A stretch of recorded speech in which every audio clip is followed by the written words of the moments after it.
Boa tarde a todos.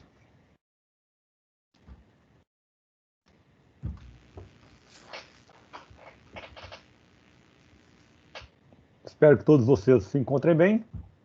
E vamos dar início, então, à nossa aula de hoje. Eu já iniciei a gravação dessa aula, onde eu pretendo discutir e esclarecer dúvidas de vocês em relação à lista de exercício da unidade 1. Se vocês quiserem, então, podemos começar a discussão. Eu vou desativar aqui a minha câmera e vou compartilhar com vocês a minha tela.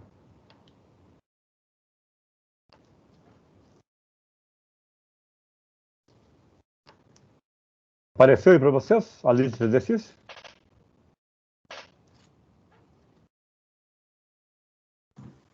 Apareceu sim. Ok. Eu gostaria, então, de começar primeiro tirando as dúvidas, antes de fazer alguns comentários específicos de alguns exercícios dessa lista. Então, vamos lá, podemos começar. Quem vai ser o primeiro a perguntar?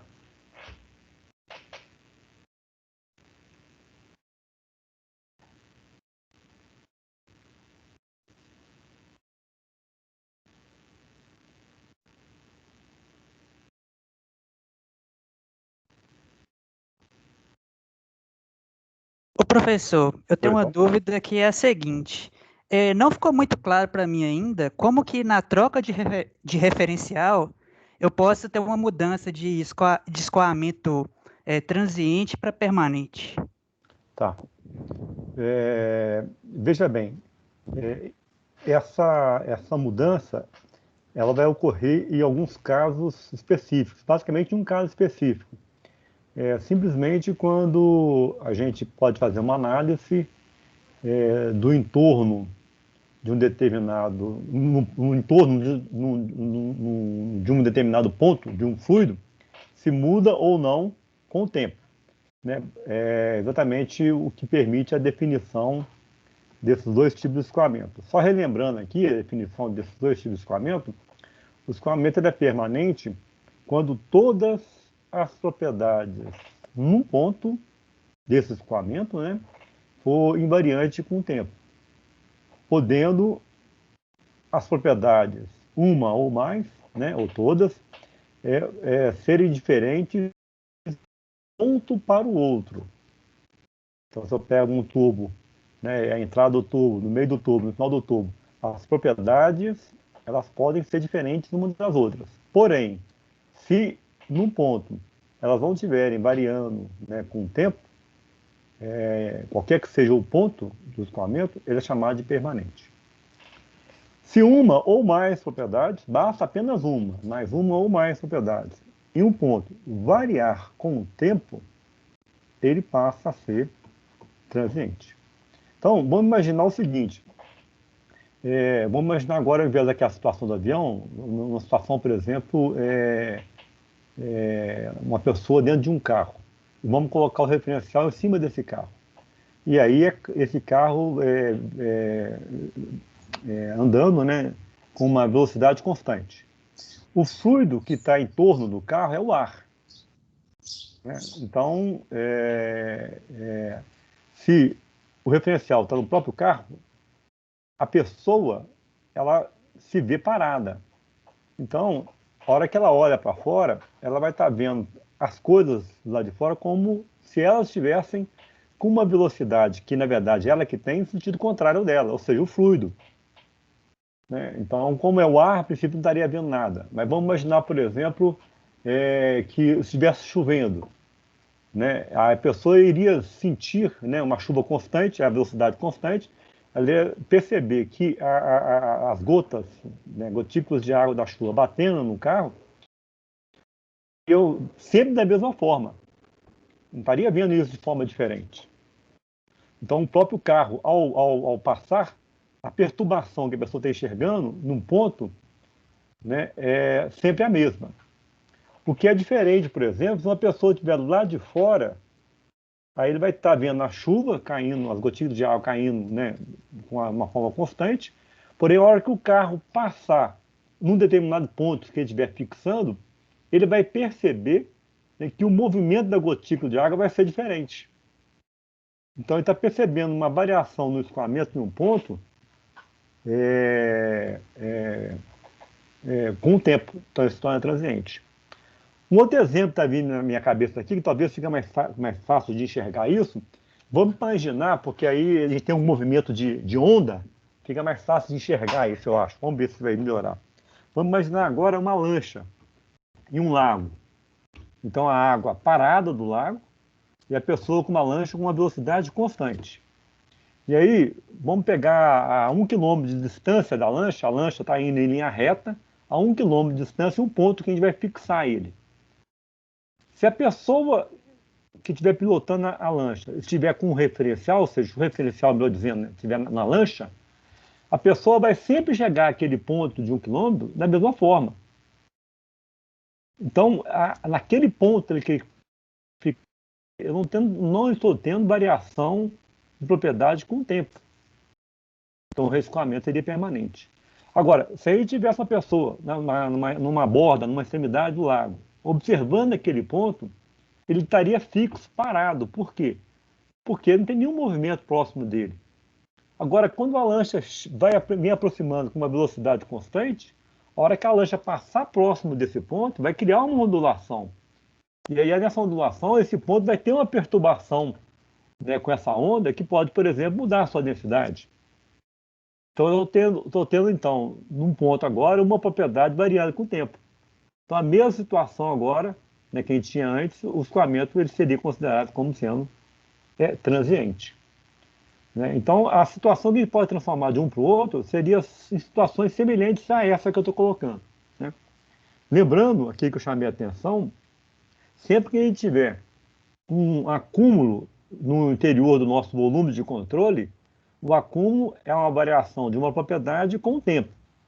Então, eu tenho, pelo menos, uma propriedade variando com o tempo, num ponto, que é o volume de controle. Então, o regime, nesse caso, sempre seria transiente. Tanto isso é verdade que uma consequência, né, uma implicação, né, do regime permanente é exatamente o fato de não existir acúmulo. Né, porque se o regime é permanente, né, eu não tenho nenhuma propriedade, né, variando no ponto com o tempo, então automaticamente não tem como existir acúmulo, porque o acúmulo ele é, né, a variação de uma propriedade de um ponto com o tempo. Melhorou um pouco a explicação? O entendimento seu? Melhorou sim, eu estava com dificuldade de pensar, eu estava pensando do jeito errado em cima dos exemplos, agora ficou uma visualização melhor para mim. Ah, Obrigado. beleza. Não, por nada. Disponha. A gente continua aí, pessoal. Vamos lá. Espero que vocês tenham tentado fazer essa lista, né? Para que as dúvidas possam existir. Boa tarde, professor. Eu tenho uma dúvida. Eu não sei se é mais conceitual ou... Mas também na hora de aplicar eu fiquei em dúvida. Na questão, a partir da questão 9, usa muito a questão de peso específico relativo. Você podia falar um pouco melhor como usar isso? Porque eu pesquisei na internet, mas mesmo assim, na hora de aplicar, eu fiquei um pouco confusa.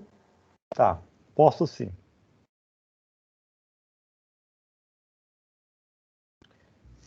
Aqui, como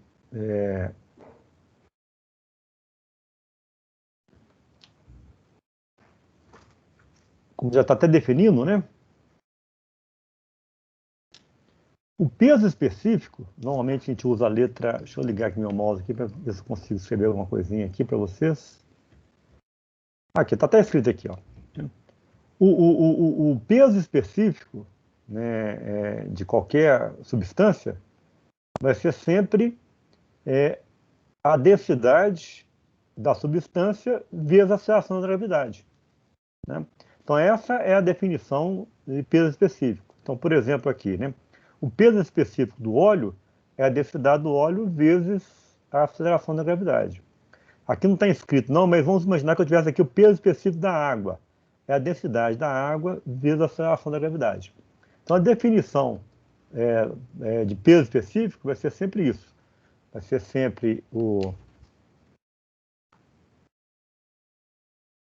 sempre a densidade, né? vezes o G. Isso aqui lembra um pouco a expressão de força-peso, né? A força-peso seria o quê? A massa vezes a aceleração, né? Quando eu penso num peso específico, eu pego a densidade é uma massa, né? Sobre o volume, então não deixo de pensar como massa, vezes a aceleração da gravidade. Muito bem. Em alguns exercícios, é muito comum usar esse termo que está chamando aqui de peso específico relativo. Por quê? Porque a gente tem algumas situações, algumas substâncias que são menos usuais. Tipo, por exemplo, quando eu penso na água, no mercúrio, no ar, são substâncias muito conhecidas que a sua densidade, viscosidade, né, são tabelados em função da temperatura. Né? Isso, viscosidade, densidade é função de estado, então depende da temperatura e da pressão. Então, quando você tem um fluido, eu diria assim, entre aspas, mais comum, é muito fácil você encontrar o valor da densidade e da viscosidade, ou seja, das propriedades físicas desses fluidos tabelados. Em alguns casos, quando você tem um óleo, e aqui, olha só, está falando óleo simplesmente. Né? Óleo, então, é uma unidade muito grande de óleos. Né? Então, assim, eu teria que especificar qual que seria esse óleo para eu poder tentar achar ver se eu encontrava o que seria a densidade dele. Porque em todos os exercícios estáticos dos fluidos, né, nós sempre vamos usar a coluna do fluido, que é a densidade vezes a aceleração da gravidade vezes a altura, o desnível que existe naquela coluna, né, a altura da coluna. Então, na verdade, para resolver um problema de estática dos fluidos, eu preciso saber a densidade daquele fluido específico. Bom, como isso aqui fica muito específico, alguns tipos de fluidos, então é comum usar esse termo que existe aqui nesse exercício 9 e em outros também, né? Que é chamado de peso específico relativo. Então, qual que é a definição de um peso específico relativo de uma substância X? É o peso específico da substância, então a densidade de X vezes o G, dividido sempre pelo peso específico da água. Então, quando eu faço em peso específico relativo, em última análise, eu vou estar falando só de uma relação de densidade. Densidade da substância, que eu conheço qual que é o peso específico relativo, em relação à densidade da água. Por quê? Porque isso aqui é uma constante e cancela um com o outro. Né? Então, dessa forma, aqui, ó, o peso específico relativo do óleo é a densidade do óleo vezes o G, dividido pelo peso específico da água. Densidade da água vezes G. Cancela o G, então eu sei que a densidade do óleo é o peso específico relativo do óleo vezes a densidade da água, para uma mesma temperatura. Então, a medida prática do peso específico relativo é algo fácil de ser feita. Então, normalmente, a pessoa costuma relatar dessa forma, por quê? Porque aí eu não preciso de medir uma propriedade intensiva, né? Que é a densidade, né? E eu simplesmente dou uma relativa. Melhor dizendo, não preciso medir uma propriedade absoluta da densidade e trabalho com uma relativa que é sempre em relação à água. Então, isso aqui vai ser muito comum, sempre que falar em peso específico relativo de uma substância, para você encontrar a densidade da substância, basta pegar o peso específico relativo e multiplicar pela densidade da água, que é um valor muito conhecido. Né? Ficou claro? Ficou sim, obrigada. Por nada. Pessoal, aqui vocês podem perguntar não só da lista de exercícios especificamente, mas dúvidas teóricas também, caso vocês tenham, tá? Professor, você Pois pode não? usar 15 também? O exercício número 15? Isso. Posso sim.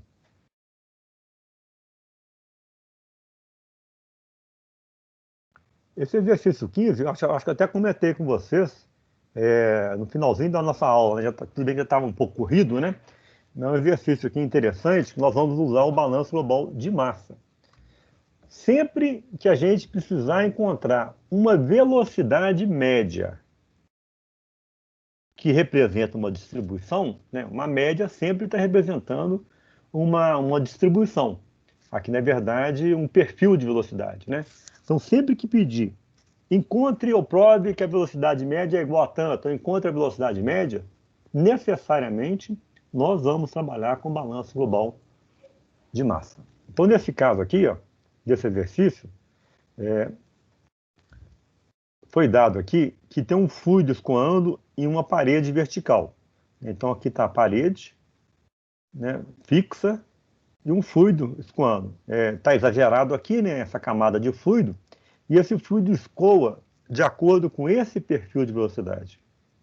Então, aqui chamou de VY, então automaticamente, se o fluido está indo na direção, né, vertical, e eu estou chamando de VY, então a minha direção vertical é Y. E aqui, né, o sistema de referência é arbitrário, a gente coloca da forma como a gente quiser.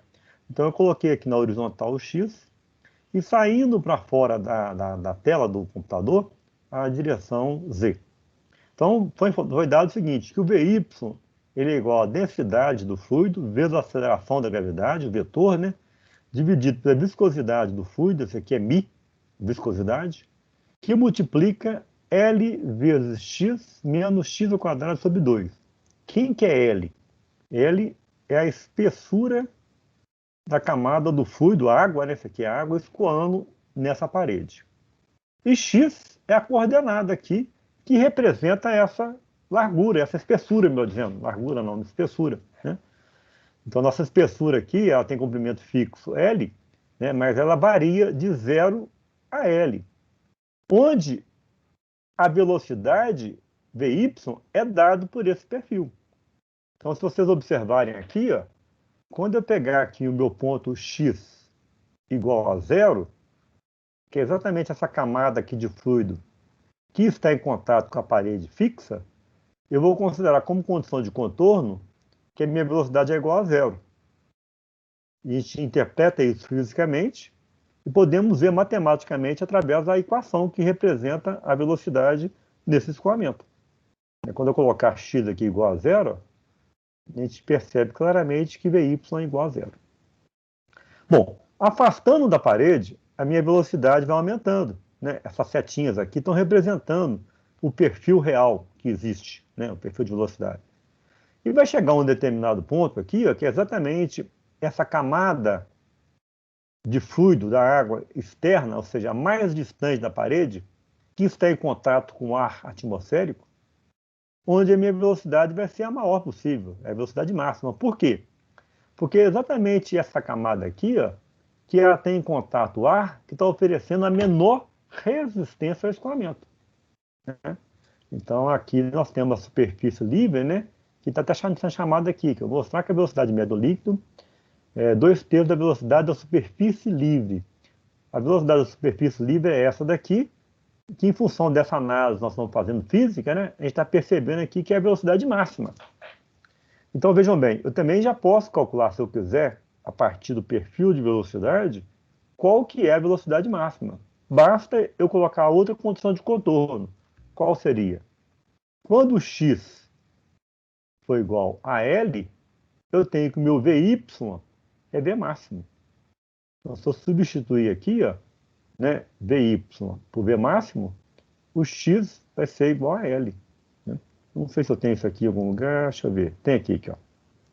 Olha só. Então, quando o x for igual a L, Vy é V máximo. Então, ao substituir, eu sei que o meu V máximo ele é igual a menos meio ρg sobre μ L ao quadrado. Vejam bem, de onde que surgiu esse menos aqui, ó? Se vocês observarem aqui o nosso perfil de velocidade, ele está com um vetor aceleração da gravidade. Então, isso aqui é um vetor. Na hora que eu vou colocar uma condição de contorno e vou resolver esse perfil, né, essa equação, eu vou tirar a componente vetorial do vetor aceleração da gravidade.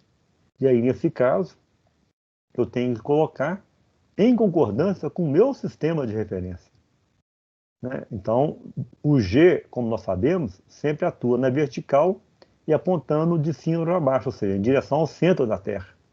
Então, de acordo com o meu sistema de referência, esse G aqui, a hora que eu tirar a componente vetorial dele, ele vai ser negativo, né? Que é o que aparece aqui, ó.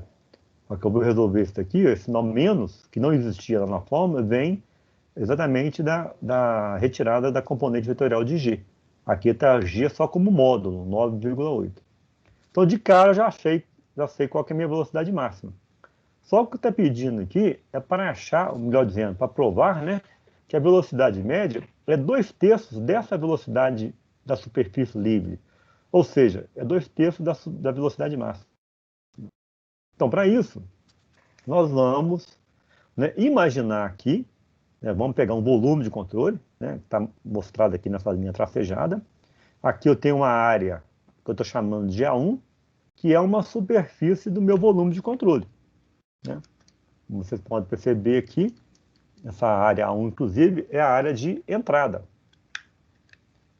A área de saída eu estou chamando de A2, que está logo aqui embaixo, né? Uma da parte, né, uma das, como é que eu posso dizer, componentes dessa área está explícita aqui, que é o valor de quem? De x, que pode variar de 0 até L. O outro, a outra coordenada, né, da área, que não está aparecendo aqui, ela está saindo para fora da tela, né? Então, eu posso chamar isso aqui de Z, ó. Então, essa aqui seria a minha área, né? Então, aqui, ó, o fluido, na verdade, tridimensionalmente, estaria passando por essa área. Então, se eu chamar isso aqui de Z, da mesma forma, aqui na área 2, eu vou ter algo semelhante, né?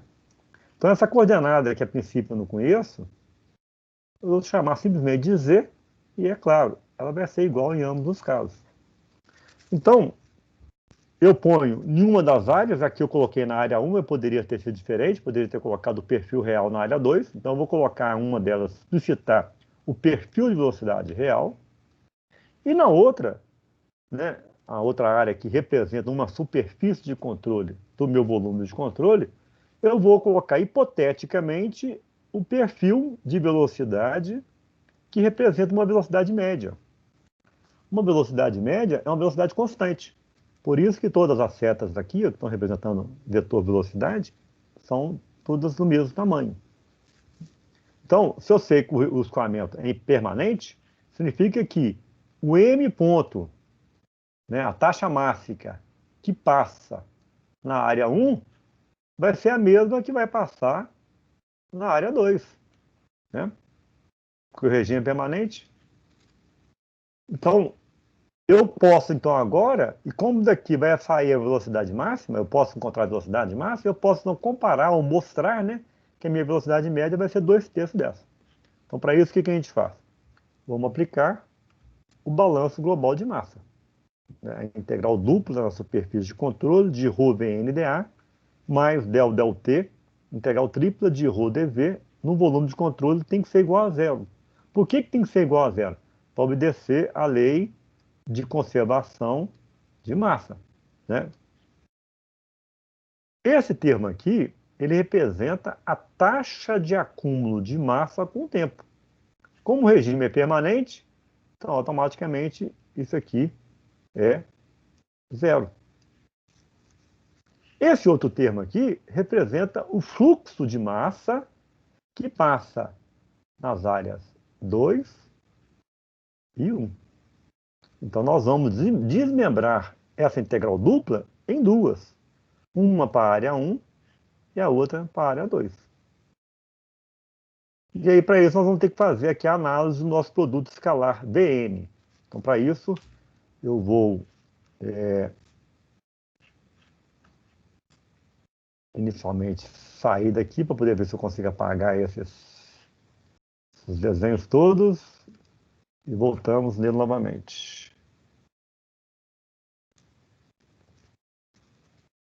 15. Aqui está.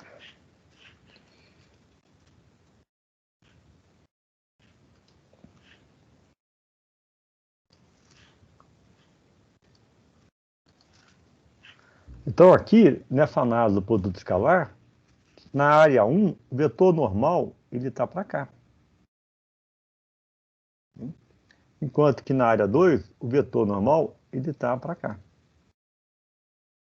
Então, o ângulo entre a normal e a velocidade aqui na entrada, ele é de 180. E o ângulo na saída entre a normal e a velocidade é de zero. O que é o produto escalar?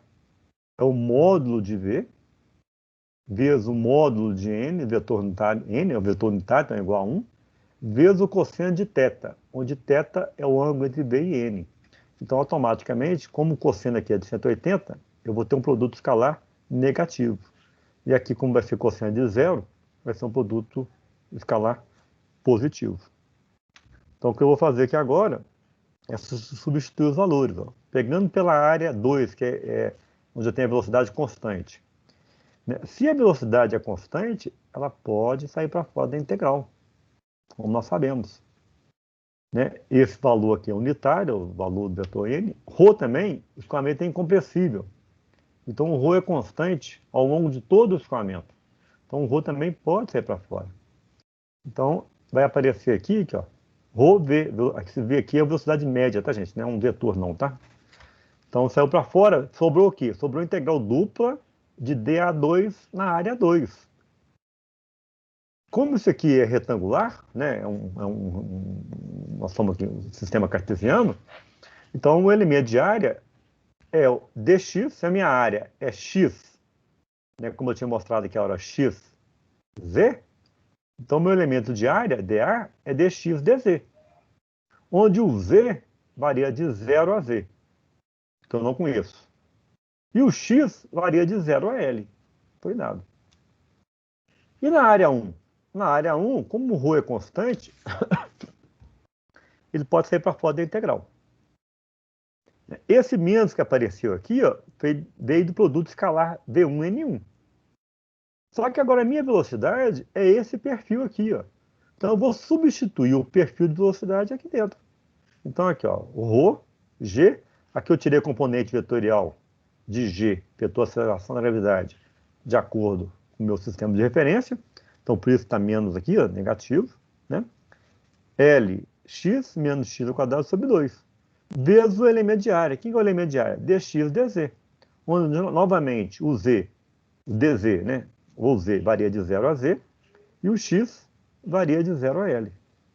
Então, né, resolvendo essa integral, isso aqui, integral de dx da x, variando de 0 a L da L, e a integral de dz da z, variando de 0 a z da z. Então, fica com esse termo. E do lado de cá, a integral de dz, vejam bem, nesse perfil de velocidade eu não tenho nada em z. Então, a integral de z, variando de 0 a z, vai dar z. Que nós já podemos cancelar com esse daqui. Ó, né? Dividir toda a equação por z, cancela isso com esse. Esse ρ vem para fora, fica o ρ ao quadrado. Esse negativo com esse negativo dá positivo. O g dividido por μ, que μ é uma constante. Então, ficou a integral, que não está aparecendo aqui, né? Mas, a princípio, então, teria ficado aqui a integral, né, variando de 0 a L de quem? De dx, de Lx menos x ao quadrado sobre 2dx. Então, integrando isso, né? Lx ao quadrado sobre 2, aqui vai ficar menos x ao cubo sobre 3 vezes 2, variando de 0 a L. Substituindo os valores, então, nós encontramos que a velocidade média é menos 1/3 de ρg μ L ao quadrado. Mas não é exatamente isso que está pedindo, né? Está pedindo para comparar a velocidade média com a velocidade máxima. Como eu sei, né, como eu já tinha explicado para vocês, que a velocidade média é menos meio de ρg μ sobre μ vezes L2, olha só, esses termos aqui, ó, né, é o mesmo. Então, se eu explicitar esse termo aqui, ó, ele vai ser igual a quê? Vai para lá o menos, não fica menos 2 V máximo. Então, se eu substituir isso aqui, ó, né, como eu faço aqui, então cancela aqui o 2 com 2, o sistema cancela, então eu posso mostrar que a velocidade média é 2/3 da velocidade máxima. Isso aí foi a parte A. Esse exercício tem uma outra parte B também. Em relação à parte A, ficou claro para vocês o desenvolvimento ou alguma passagem clara nessa nossa discussão? Se não tiver ficado claro, por favor, pode perguntar. Professor, eu não entendi muito bem como que o senhor achou a velocidade máxima. A velocidade máxima, eu usei a condição de contorno, que é a seguinte, aqui, ó. Olha aqui, ó. Vamos fazer aqui que fica mais fácil. Vou repetir aqui. Está lá embaixo, eu faço aqui, ó. Condição de contorno, uma delas Tem duas, né? Uma delas é quando x for igual a L. E daí, quando eu olho aqui na minha situação física, x igual a L, é esse ponto aqui, não é? Meu VY, ele é igual a quem? Ele é igual a B máximo. Concorda? Então, se eu pegar isso daqui e jogar aqui, porque o perfil de velocidade, ele representa qualquer velocidade nessa área, né? Inclusive essa daqui, os extremos. Então, se eu jogar aqui, ó, meu VY vai ficar B máximo igual a esse termo aqui que não muda, ρ G sobre μ, aqui com vetor ainda, né?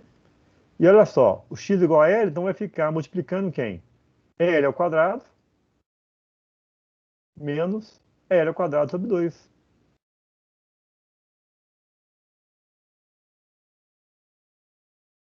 Tirando a componente vetorial de G, colocando de acordo com o meu sistema de referência, não fica menos ρ G sobre μ, L ao quadrado menos L ao quadrado sobre 2 dá L ao quadrado sobre 2. Entendeu agora? Entendi, professor. Eu não tinha entendido esse sinal negativo que apareceu, mas agora eu entendi. É porque aqui, ó, isso aqui, lembre-se, estava como vetor. Então, na hora que eu vou resolver a equação e vou fazer a decomposição vetorial do vetor, eu tenho que colocar em concordância com o meu sistema de referência. Eu coloquei positivo na direção vertical, eu coloquei positivo para cima. E G sempre atua para baixo. Então, automaticamente, entra com G. E olha só que detalhe. Velocidade, né, aqui está com um valor máximo, uma constante, né? Mas aqui, ó, velocidade, se eu pegasse como vetor, né, eu tenho que ver qual que é o sentido, né?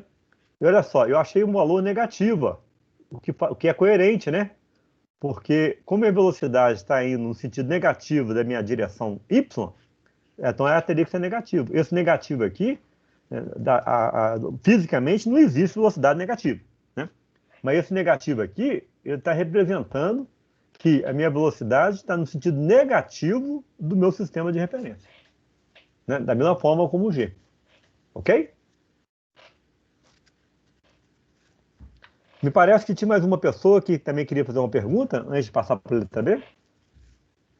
Não, eu ia falar que eu tinha considerado o G como positivo, mas faz sentido porque o eixo já estava ordenado, né? Senão, se fosse eu fazendo, eu poderia considerar positivo, só que aí eu teria que colocar meu sistema com Y para baixo, né?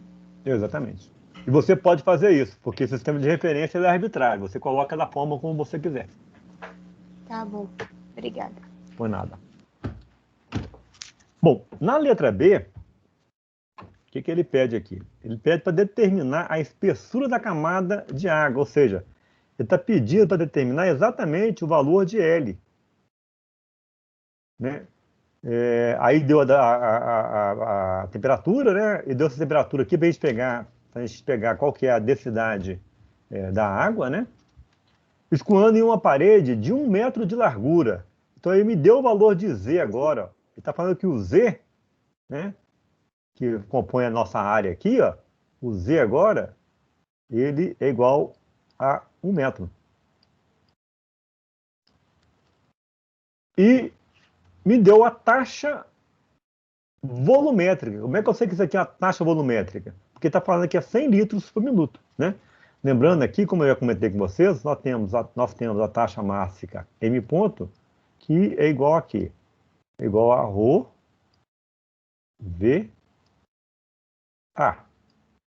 Onde essa expressão eu posso usá-la sempre que a minha velocidade for uma velocidade o quê?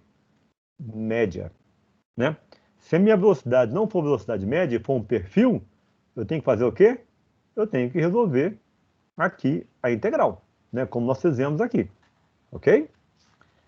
E da mesma forma como nós temos taxa mássica, nós também temos taxa volumétrica, que é a mesma coisa que vazão, né? Então, taxa volumétrica é igual a velocidade média vezes a área, por onde essa velocidade está passando. Né? De novo, né, se eu tenho um perfil, eu vou cair nessa integral aqui, sem a densidade, né? Sem a densidade, onde eu terei que resolver. Tá? Então, vejam bem, nós sabemos que a área vai ser igual a quê? Vai ser igual a x vezes y. Onde o x, nós sabemos que vale L, que é o que ele está pedindo para a gente encontrar. E aí, então, ele deu... Oh, desculpa, não, gente, não é Y, não, né? Vou escrever aqui em cima mesmo, é Z. Né? Onde Z vale agora 1 metro. Né? Ele não deu essa informação para a gente. Vale 1. Então, como eu tenho a vazão, eu tenho a área onde tem o L que está pedindo, eu preciso encontrar quem? Preciso saber o valor de quem? De velocidade. Né? Como na letra A nós fizemos exatamente a determinação da velocidade média, né? Então eu vou usar esse valor aqui. Ó. Eu sei que a velocidade média é esse aqui. Ó. A velocidade média é 1/3 de ρ g mi L ao quadrado. L é o que eu quero encontrar. G é uma constante, 9,8 metros por segundo quadrado. Então eu preciso saber da densidade e da viscosidade da água a 20 graus. Então, se eu pego a água a 20 graus, pego o valor da densidade e da viscosidade, nesse aqui é tabelado, né? Eu retirei isso na tabela. No exercício, isso não foi dado para vocês pesquisarem. Na prova, na próxima semana, vocês podem ficar tranquilos que esses valores, né, eles vão vir nessas questões. Né? Então, ninguém teria que sair pesquisando, não. Eu vou informar qual que é o valor dessas propriedades, né? Densidade, viscosidade, o que precisar, ok? Eu sei que o Z vale 1, a vazão vale 100 litros por minuto. Eu transformei isso aqui para metros cúbicos por segundo, né? Para ficar mais fácil a transformação de cortar as unidades. Então, aqui o que eu falei com vocês, ó, a vazão, né? A vazão é a velocidade média vezes a área. E o que é a velocidade média? 1/3 de ρg sobre mi L ao quadrado. E a área é Z vezes L. Então, substituindo todos os valores aqui, ó, um valor que a gente não tem é o L. Né? Então, vai dar um L ao cubo.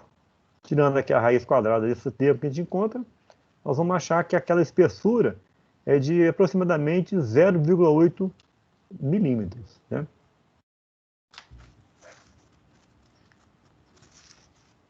Tá claro aqui essa passagem final, pessoal? Ou ainda na letra A, alguma outra dúvida que vocês queiram que eu volte lá para poder explicar? Professor, só fazer um comentário, é que essa questão na lista está com o gabarito errado. Eu ia até perguntar quanto que tinha dado, porque eu achei esse valor aí que está aí, mas lá está um valor diferente. Só para falar com o pessoal que quando eles forem fazer, é isso aí. Ah, tá. Obrigado pela informação. Engraçado. Isso aconteceu no semestre passado e eu tinha corrigido essa lista, entendeu? Inclusive, eu até chamei a atenção às respostas que estavam erradas, eu coloquei as novas respostas em vermelho.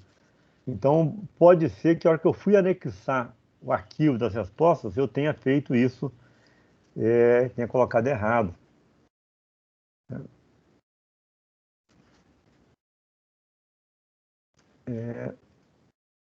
Cadê? Essa aqui foram as respostas do arquivo que eu coloquei lá.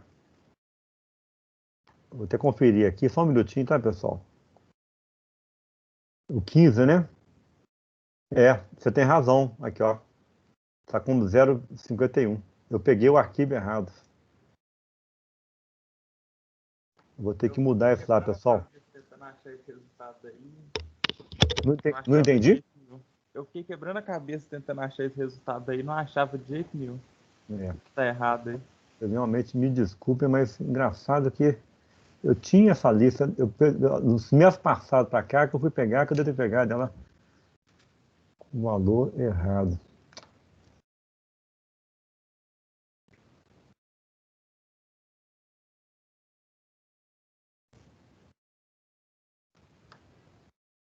Bom, eu vou fazer o seguinte, eu tenho essa lista, esse erro aconteceu nos meses passados, eu cheguei a fazer essa correção, mas realmente vou buscar isso lá e colocar o valor correto para vocês.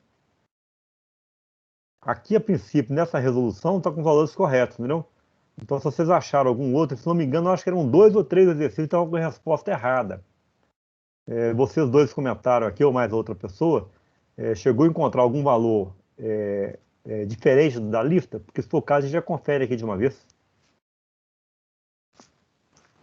Por minha Professor, na parte, 17 eu achei outro valor. Na 17? Olha só, na 17 você encontrou 10,67? Sim.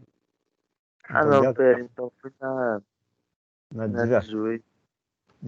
Na 17 está 10,67, está correto. Foi na 18. Na 18 o valor de 4/3, que dá Meu Deus. esses estão 1,33. certos. Aqui está certo. Então Aí deve ter você deve errado. ter errado, então. É. Algum outro valor, pessoal, vocês têm achado diferente? Isso aqui já conferimos, está certo mesmo, de acordo com a resolução. 4,3, 1/3, 1,33, 10,67. Professor, na 10, se eu não me engano, eu não achei o valor exato, eu achei um valor bem próximo do que Tá, está na então, resposta. vamos dar uma olhadinha aqui, então, para ver se é questão realmente de eu coloquei lá errado ou se aqui está com 9,5 vezes 0,3 Pascal. Na resposta lá eu coloquei Tá certo. 9,5 vezes 0,3 Pascal. Não, então tá certo. Então, você achou... Esse exercício aqui, se vocês me permitem, eu até gostaria de discutir com vocês, porque é um exercício que envolve status dos fluidos e é um exercício que, né, vai com certeza vai ser cobrado aí na prova, tá? Então, o que a gente tem aqui? E aí é bom que você aproveite e vê se não errou alguma coisa conceitual, né, que é o mais importante, ou se é simplesmente erro de conta, tá ok? Então, olha aqui, ó, o manômetro diferencial é muitas vezes usado para determinar a variação de pressão causada pelo estreitamento de tubos, né, de dutos, né, no escoamento de fluido. Então, eu tenho aqui um tubo com um determinado diâmetro, aqui nós estamos vendo aqui um estreitamento, né? E aí foi colocado aqui um tubinho capilar, que ele é um manômetro diferencial, né, porque é um manômetro aqui manual, e ele é diferencial, o que me dá a diferença de pressão de 2 pontos, né? O ponto A é exatamente quando eu tenho o diâmetro maior desse tubo, e o ponto B é exatamente no gargalo, onde ocorreu o estreitamento de área, né? Lembrando que esse ponto A e o ponto B, eles não são aqui não, ó, né? Eles são pontos, né, onde eu tenho escoamento de fluido, né? Porque se eu estivesse considerando esse ponto aqui, vou até desenhar aqui, se eu estivesse considerando, né, um ponto aqui e o ponto aqui dentro, né, ou seja, a situação em que o meu fluido estivesse parado, a diferença de pressão entre A e B seria simplesmente dada por essa colunazinha aqui, né? Mas como vocês estão vendo, nesse meu tubo U, existe aqui no meu fluido manométrico, que no caso aqui é o mercúrio, né? Essa diferença de coluna, porque eu tenho aqui uma pressão, que é uma pressão estática, que é o peso da coluna que existe, né, acima de qualquer ponto, mais uma pressão devido ao movimento do fluido. O fluido aqui está com movimento, então esse movimento ele exerce uma pressão, nós chamamos de pressão dinâmica. Então, tanto no ponto A quanto no ponto B, a pressão total em A e em B é a pressão dinâmica do ponto em A, mais a pressão estática no ponto A, e a do B, idem, pressão dinâmica no ponto B, mais a pressão estática no ponto B, né? Então, essa diferença aqui, ó, faz o fluido, quando ele entra aqui, ele empurra essa coluna, depois que fica em equilíbrio, né, eu tenho exatamente essa situação. Essa coluna parada, e aí que esse fluido aqui dentro, ó, que é o gás que está passando aqui, e o mercúrio, eles ficam estáticos, parados, né? E o gás continua se movimentando aqui, né? Uma vez que preencheu esse capilar, isso aqui entrou em equilíbrio estático, então, né, eu não tenho mais mudança nessas colunas. Então, para a gente encontrar a diferença do ponto A e B, nós vamos pegar exatamente no manômetro do tubo em U. E aí, para isso, uma dica que eu dou, não necessariamente vocês têm que fazer dessa forma, né? Mas é uma dica que eu dou, eu sempre vou olhar no meu tubo em U 2 pontos onde eu posso afirmar que as pressões são iguais. E 2 pontos onde eu posso comparar um lado do manômetro com o outro, né? Que é sempre o que está sendo pedido, né? Aqui está pedindo a diferença entre PA e menos PB. Né? Mas se eu tivesse aqui, por exemplo, uma situação como essa, Aqui eu tenho uma pressão que está pedindo PA, né? E o outro lado do meu tubo em U está aberto. Então eu sei qual que é a pressão aqui, a pressão atmosférica. Nesse caso aqui, né, eu não sei qual que é a pressão, mas eu sei que é PB. Mas o que está pedindo aqui é exatamente a diferença entre a pressão PA e PB. Então, nesses dois pontos aqui, eu posso comparar os dois lados, que eu quero saber as pressões, né? E eu posso afirmar que essas pressões aqui são iguais. Eu sempre vou poder afirmar quando duas condições foram satisfeitas. Quais são essas duas condições? Quando eu estou no mesmo nível e quando eu tenho o mesmo fluido. Então aqui eu estou no mesmo nível, nesses dois pontinhos em vermelho, né? E o fluido é o mesmo, mercúrio aqui e mercúrio aqui. Ah, mas aí está numa interface, não importa. Nessa interface aqui, né? Em contato do mercúrio com esse gás, esse outro fluido, né? Aqui na interface eu continuo tendo mercúrio, né? Então eu posso falar então que Px é igual a Py. E aí o que eu faço para resolver quando eu faço dessa forma? O que é a pressão no ponto Y? É tudo aquilo que está acima do ponto X aqui, né? E o que está acima do ponto X?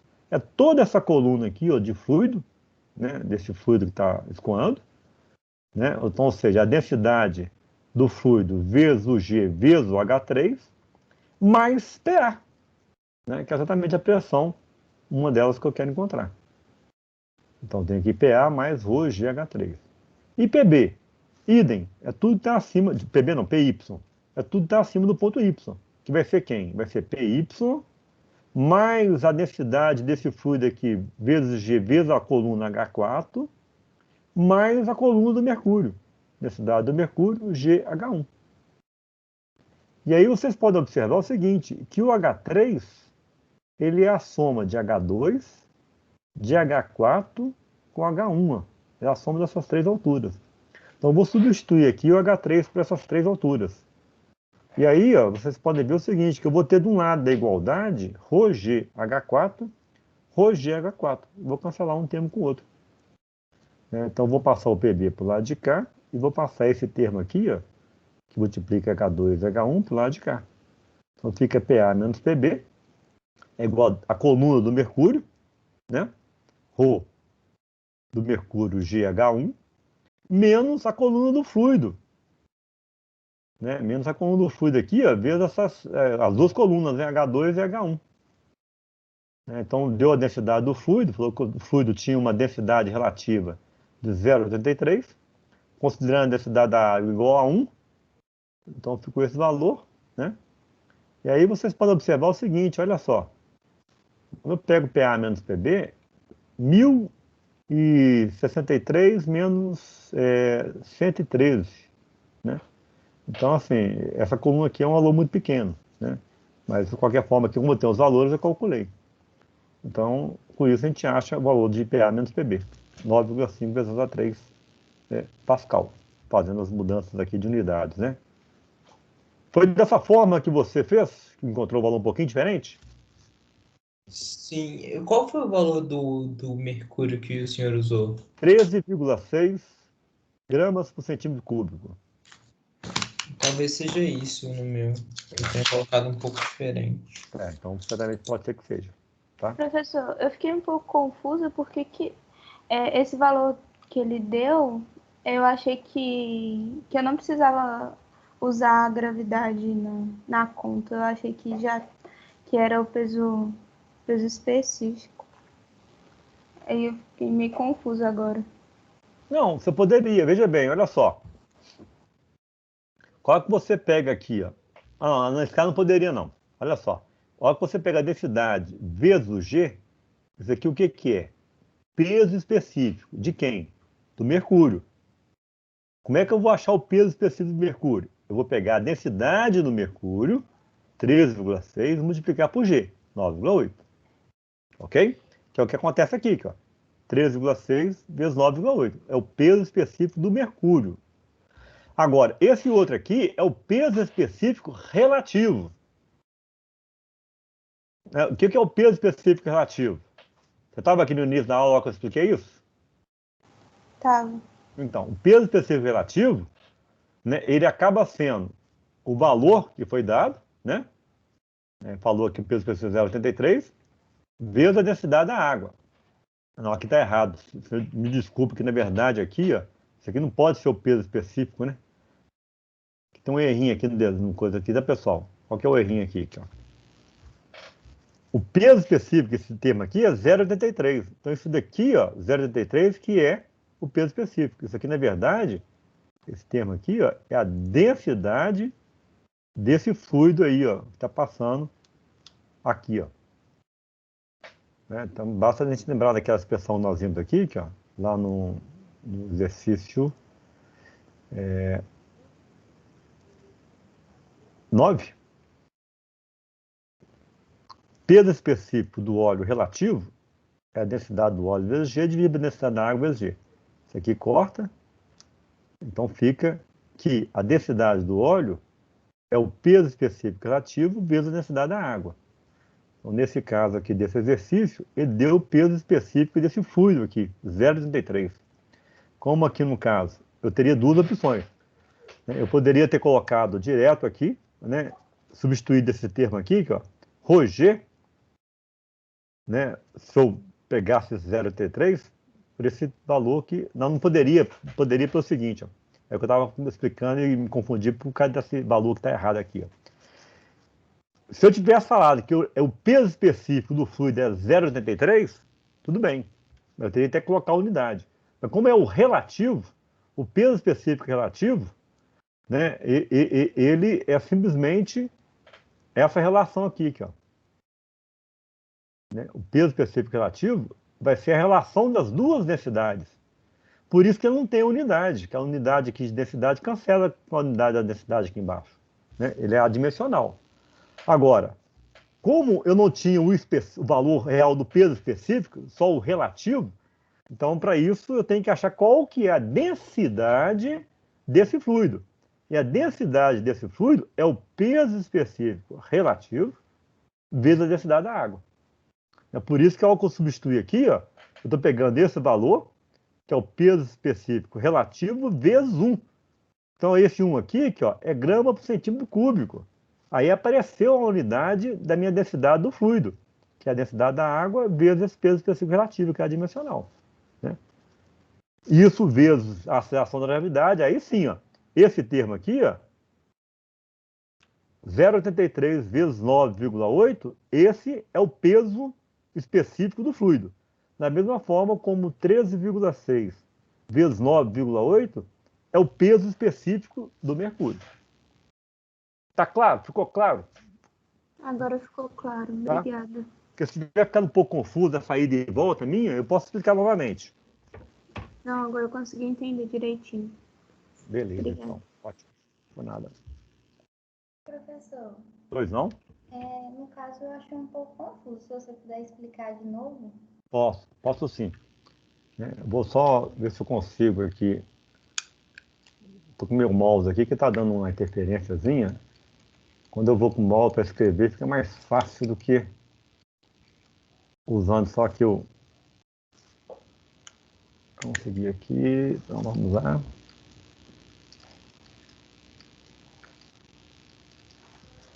Um minutinho.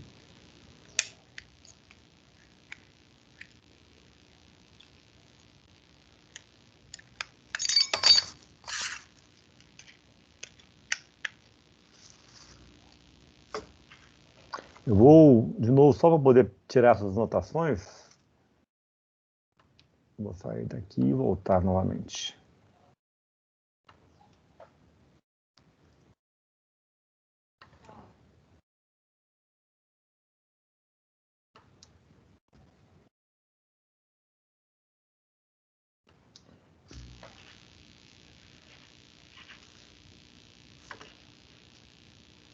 Então vamos lá.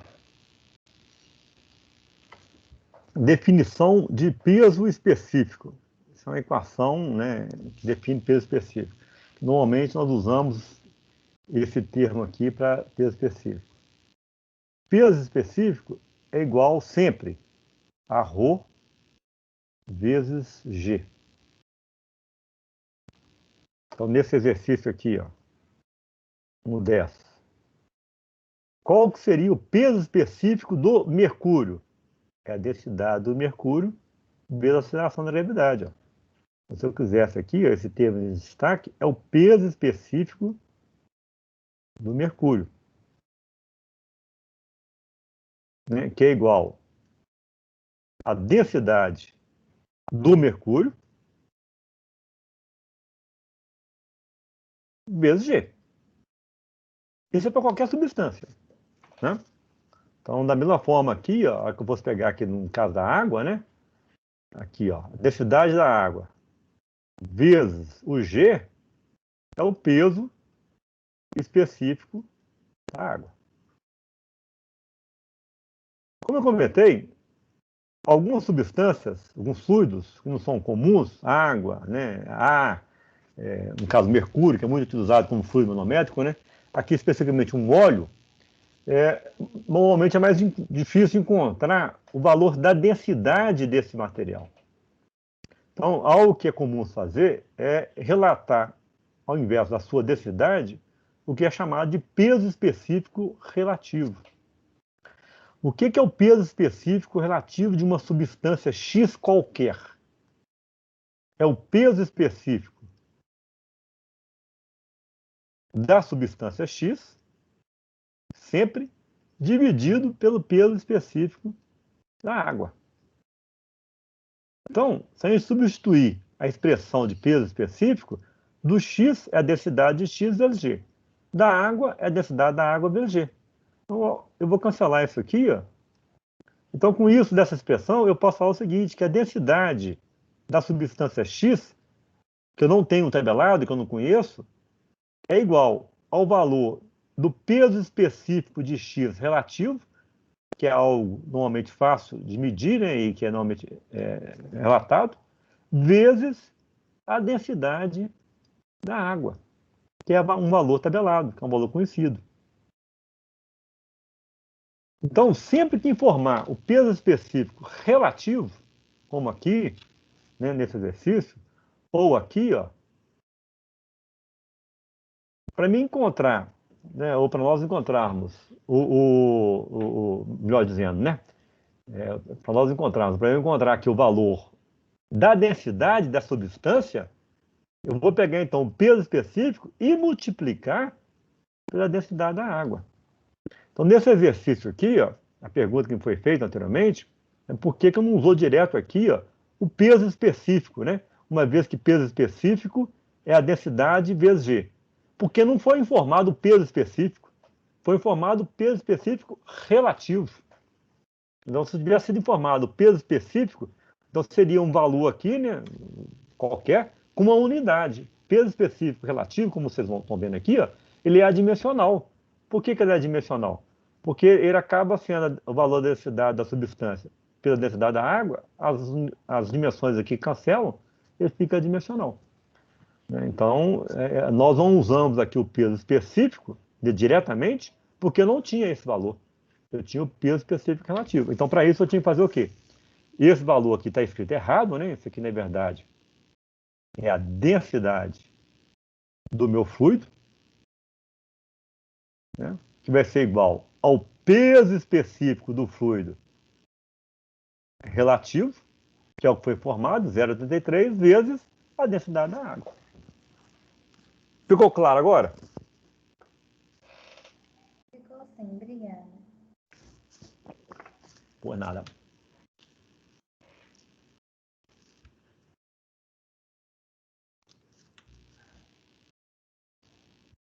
Esse exercício aqui de pressão estática, né, é semelhante ao caso anterior, né? Só que a diferença aqui é que aqui eu tenho o valor conhecido da pressão atmosférica, né? Sempre que eu tiver um tubo aberto para a atmosfera, para o ambiente, a pressão que existe nesse ponto aqui é a pressão do ambiente, ou seja, aqui no caso a pressão atmosférica, né? A resolução que eu fiz aqui foi semelhante à outra, eu peguei dois pontos onde eu tenho as mesmas pressões, né? Então Px eu posso falar que é igual a Py, que está no mesmo nível, né? E é o mesmo fluido, né? O fluido aqui mercúrio. Então, o que é Px? Tudo está acima de x. O que está acima de x? O valor de Pa, que eu quero encontrar, essa coluna de óleo, né? Que vale 10 aqui está falando que todos os termos aqui são em centímetro, né? O centímetro, então 10 centímetros, né? Vezes o G, vezes a densidade do óleo, que eu tenho que encontrar, porque não foi dado. E aqui, desse ponto até aqui, vale 15. Então, tirando essa coluna de óleo, que é 10, então sobra uma coluna de água de 5, né? Que é o que aparece aqui, que é 10 do óleo e 5 da água, né? Então, a densidade do óleo eu não conheço, mas eu sei qual que é, né, dado pelo peso específico relativo. A densidade do óleo eu vou substituir por quem? Pelo peso específico relativo, né, que foi informado, que é 0,8, vezes a densidade da água. Por isso que aparece aqui, ó, 0,8 vezes 1. 0,8 é a densidade, é o peso específico relativo do óleo vezes a densidade da água, 1, vezes o G. Então, isso tudo aqui, ó, isso aqui sim, é o peso específico do óleo, sem ser o relativo. Peso específico do óleo. Ok? Uma outra observação também que eu quero fazer é o seguinte, olha só. Aqui, ó, se eu pego esse ponto aqui, a pressão desse ponto é diferente desse aqui. Eu tenho essa coluna diferente entre eles, tá? Porque aqui eu tenho um óleo, que é um fluido, um líquido, da mesma forma que água. Agora, quando eu tenho um gás, né, o gás, uma das características do gás é ocupar todo o espaço por onde ele se encontra. E as moléculas aqui estão em constante movimento. Umas chocando contra as outras e chocando aqui contra a parede interna da tubulação, aqui na parede interna desse recipiente, né? E com a superfície aqui do óleo, né? Então, aqui nesse caso, a pressão que eu tenho em todo o ambiente é uma só, PA. Algo semelhante quando eu tenho um balão, né? Um balão, né? Qual que é a pressão dentro do balão? A gente considera que a pressão dentro do balão, basicamente, dentro de todo ele, é uma só. A pressão de ar dentro de um pneu de automóvel. Basicamente, eu tenho uma pressão só, tá? Então, essa coluna que existe, essa diferença de nível que existe aqui, ela é desprezível, em função da densidade do ar, né? Ou de um gás, né? A princípio, né? Isso é muito baixo.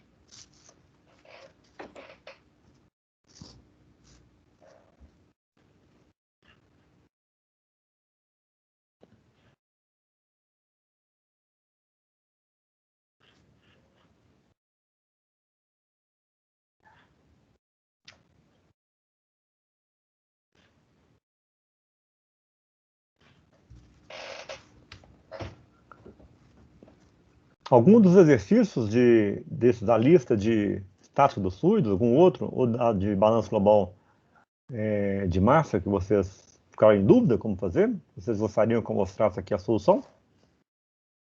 Eu gostaria se você pudesse mostrar o 16, professor, explicar. Posso sim. O 16 ele é interessante, que é um balanço global de massa, só que ele não tem área, não tem velocidade, então nós vamos substituir aquela integral diretamente por m ponto.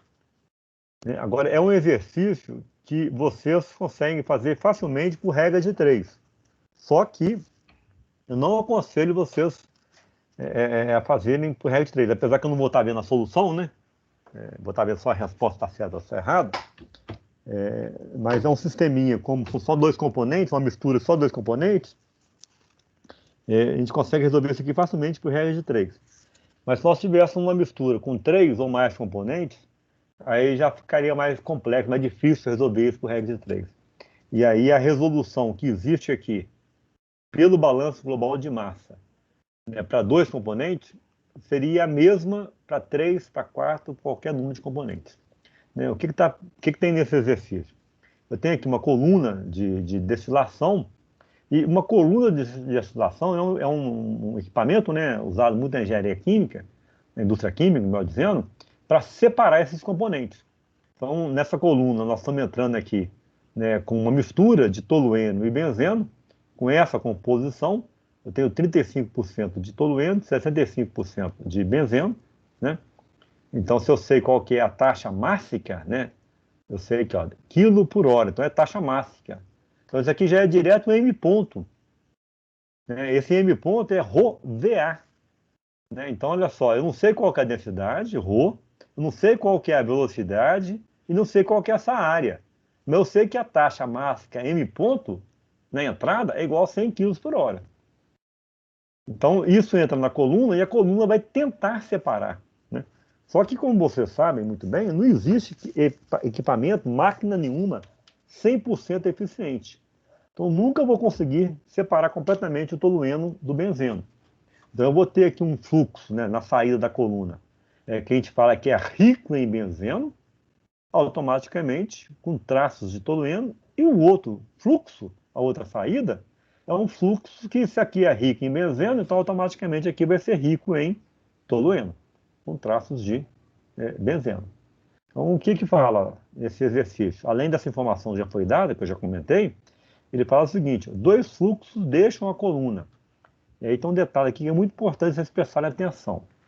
Um dos fluxos contém 0,99, fração molar de benzeno. Então aqui, ó, eu coloquei já por minha conta, né? Aqui estou chamando de M1, mas poderia ter usado M.1 seria melhor, M.1, M.2, M.3. Então eu sei que um dos fluxos, né, eu estou chamando o 2, ele tem 99% de benzeno. Então automaticamente 1% só pode ser tolueno. Então esse é um dos fluxos. E o outro, 5% da quantidade de benzeno que entra na coluna. Então vejam bem, eu sei quanto que está entrando da mistura, que é 100 kg por hora, e também sei que entra 35 kg por hora de tolueno e 65 kg por hora de benzeno, porque eu tenho a fração molar deles na entrada. Então eu sei quanto que está entrando, não só a mistura, como cada um deles separadamente. Na saída, o M.2, eu não sei quanto que é, mas eu sei que desse valor aqui, ó, 99% é benzeno e 1% é tolueno. O outro fluxo, eu também não sei, da mistura que está saindo aqui, ó, M.3, eu não sei quanto que é. Mas eu sei que aqui, ó, a quantidade de benzeno que está saindo aqui é 5% do que entrou. Quanto que entrou? Entrou 65 kg por hora. Então, 5 vezes 65 kg por hora, eu tenho exatamente qual que é a quantidade de benzeno que está saindo aqui. De posse dessas informações, vamos aplicar então o balanço global, né? Aqui eu estou chamando molar, porque esse exercício originalmente já estava em termos de fração molar, e aí eu passei para vocês para a fração, para a taxa mássica, né? Por isso que eu vou ter que desligar meu mouse de novo, porque está com um contato aqui que está me incomodando. Fica movimentando aqui os slides por conta própria. Então vamos lá. Então eu vou fazer primeiro um balanço global, o balanço global de massa para a mistura. Então, aqui vem uma informação também importante, tá, pessoal? Não há acúmulo de massa dentro da coluna. Então, se não tem acúmulo de massa aqui na coluna, tudo que está entrando tem que sair aqui. Então, o M.1 tem que ser igual à soma dos dois que estão saindo. Né? Eu sei que o M.1 vale 100 kg por hora. Né? Essa resolução aqui está em termos de bemol, né, que eu estava trabalhando com taxa mássica, mas os valores são os mesmos. É igual a M.2 mais M.3.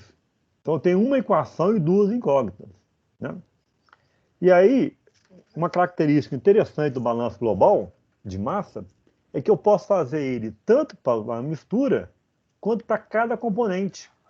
Então, eu posso fazer aqui o balanço global de massa para o benzeno e também, né, para o tolueno. Né? Eu posso fazer isso, né, como a gente vai fazer depois na sequência. Então, o que seria o balanço global de massa para o benzeno? A taxa mássica de benzeno que entra aqui, ó, que é igual a 65 kg por hora. Por que eu sei que é igual a 65 kg por hora? Porque eu tenho a taxa máxima da mistura, que é 100, e a fração molar do benzeno, que é 65%. A quantidade que entra tem que ser igual à quantidade que sai. Então, eu vou colocar aqui M.1 do benzeno é igual a M.2 do benzeno mais M.3 do benzeno. O que seria a taxa máxima do benzeno? É a fração molar do benzeno nessa linha, na entrada, vezes a taxa máxima aqui, ó. É o 65%, ou 0,65, como queiro, vezes os 100 kg por hora. Ou seja, 60 kg por hora. Isso é igual a quê? É igual a fração molar do benzeno na linha 2 vezes a taxa molar do benzeno na linha 2. Esse valor eu não conheço, mas esse aqui eu conheço. Isso aqui vale quanto? Vale 99%. uma das informações foi dada aqui, ó. Esse aqui é 99 de M.2. A fração molar de benzeno aqui, ó, eu não conheço. E eu não conheço também a taxa máxima da linha 3, dessa saída aqui, ó. Não conheço também. Porém, esse produto aqui, ó, que é exatamente a fração molar do benzeno nessa linha, vezes a taxa máxima, eu conheço. Isso aqui eu tenho a informação que 5% do benzeno que entrou está aqui dentro. Então, 5% do benzeno que está entrando está saindo aqui na linha 3. Então, isso aqui é 5%, 0,05, da quantidade de benzeno que entrou, que é quanto? 65. Então, nessa equação, como vocês estão vendo aqui, ó, eu só tenho o M.2. Eu resolvendo ela, eu acho o M.2, 62,37 kg por hora. De posse do M.2, se eu levar na equação 1, eu acho quem? Eu acho o M.3, que vale 37,63 kg por hora. Isso responde uma das perguntas, determinar as taxas nas duas saídas.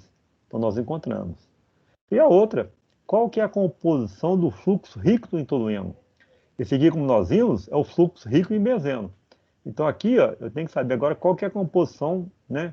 Quantos por cento, né, na M.3 é de tolueno e quantos de benzeno, né, que é diferente dessa informação que foi dada aqui. Então, para isso, nós vamos fazer agora um balanço global de massa para o tolueno. Então, de novo, a taxa máxima de tolueno que entra na coluna tem que ser igual à taxa máxima que sai na linha 2 mais a que sai na linha 3. Então, colocando aqui agora em termos de fração molar e a taxa máxima total, né, nos fluxos, né, de entrada e saída, então aqui é 35%, vezes a taxa máxima de 100. Aqui, eu sei que a quantidade de tolueno é 0,01. Esse valor M.2 eu determinei quanto que é. Esse valor aqui, que é o percentual de tolueno na linha 3, eu não conheço. Mas a taxa máxima da linha 3 eu já determinei, vale 37,63. Por isso, então, eu acho que a fração molar de tolueno no fluxo 3 é 91,4. Se eu achei de tolueno, o de benzeno é 100 menos esse valor. Ou seja, é de 8,6%. Então, esse exercíciozinho, olha só, usando essas equaçõezinhas, sisteminhas de equações, eu posso fazer para quantos componentes que eu tiver, né? Com só 2, né, ele fica simples. Aí alguém pode falar, professor, mas por regra de 3 eu fiz muito mais rápido do que desse jeito. Vai ser assim, né, como eu tinha comentado. Só que aí vocês vão estar perdendo a oportunidade de utilizar um conceito que nós vimos aqui na nossa disciplina, que é o balanço global de massa. Ficou clara a resolução dessa forma? Desse exercício? Ficou sim, obrigada.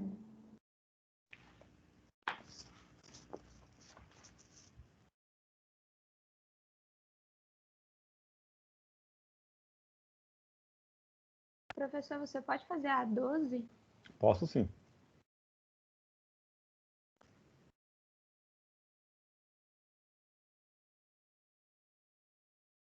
Pessoal, dá para continuar ou vocês querem fazer um intervalozinho? Eu acabei entusiasmando aqui, já vi que passou mais de 1 hora. Por mim, tá tranquilo se vocês quiserem continuar. O que vocês acham? Por mim, pode continuar. Não sei se os outros estão incomodados. Alguém gostaria que desse um intervalo? Professor, só uma pergunta, não é sobre o intervalo não, mas a aula de hoje ela vai ser mais voltada para correção da lista, tirar dúvidas, essas coisas? A aula de hoje é só para isso. Tá? Porque a parte teórica ela já acabou semana passada. Tá? Então, hoje a aula é só para poder realmente resolver, discutir esses exercícios da lista aqui com vocês. E é claro, né, se alguém tiver alguma dúvida teórica, né, eu posso resolver, posso tentar esclarecer também, tá ok? Bom, se ninguém se manifestou quanto à questão do intervalo, eu vou dar sequência então, tá?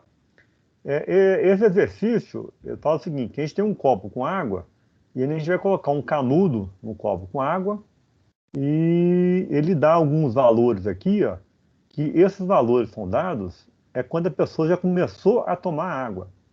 O que ele está pedindo aqui é qual que vai ser a pressão de sucção, né, a pressão de vácuo que alguém tem que fazer aqui nessa extremidade do canudo, para ela começar a tomar água. Na verdade é o seguinte, se eu ponho um canudo aqui com um copo com água, a água tende a entrar para dentro do canudo e vir até onde? Vir até aqui, né? Ou seja, nesse mesmo nível, né, o canudo ficaria completamente cheio de água. Aqui dentro teria ar. Então, para a pessoa começar a tomar a água, ela tem que fazer uma sucção nessa extremidade. Então, inicialmente, ela vai fazer a sucção do ar, aí vai chegar um determinado momento, determinado tempo, que a água chega nesse ponto, né, em função dessa pressão de sucção que a pessoa está fazendo. Então, exatamente nesse momento, eu tenho que a altura da água no copo é de 5 centímetros, né? O comprimento do canudo ele não muda, né? Ele tem 10 centímetros, né? E ele está fazendo um ângulo aqui com a horizontal do copo de 60 graus. Por que eu estou chamando a atenção para esses detalhes? É porque se a pessoa continua tomando água, automaticamente, o que vai acontecer com essa altura? Ela vai diminuindo, né? Se essa altura aqui vai diminuindo, essa altura, que é a coluna de água que existe dentro do canudo, vai aumentando. Então, está querendo saber exatamente qual que é a pressão que a pessoa faz nesse ponto quando ela começa a tomar água. Ela começa a tomar água, tem esses valores, né, que com o tempo vão mudando. Então, fazendo a resolução para esse ponto específico, né, de novo, eu vou procurar aqui 2 pontos onde eu posso afirmar que as pressões são iguais, né? Eu costumo até comentar que a hora que eu pego a pressão desse ponto aqui, ó, né, e, por exemplo, vamos supor que eu pegasse a pressão também aqui, ó, né, ou nesse ponto aqui, ó, né? Eu posso falar que as pressões, né, nesse ponto e nesse ponto são iguais? Sim. Por quê? No mesmo nível, o mesmo fluido. Inclusive, como o copo está aberto, a pressão aqui e aqui é a pressão atmosférica. Então, aí não adianta nada, não resolve o problema dessa forma. Então, eu vou comparar um valor de pressão que eu conheço, aqui, por exemplo, nessa superfície, que é a pressão atmosférica, com um outro dentro do canudo. Por quê? Porque quando eu pegar esse ponto aqui, ó, eu posso falar assim, que a pressão aqui dentro do canudo é igual a essa daqui, que por sua vez é igual à pressão atmosférica. Por quê? Mesmo fluido, mesmo nível. Só que agora, essa pressão aqui que eu estou chamando de PY, eu posso comparar ela com a pressão de sucção. Lembre-se que nós vamos estar com a boca aqui, né, fazendo essa sucção para que a pessoa comece a tomar água.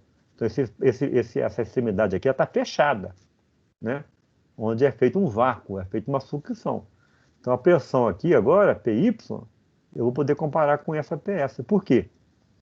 Né, a pressão PX é a pressão atmosférica. E a pressão PY vai ser igual a quê? Vai ser tudo que está acima de PY.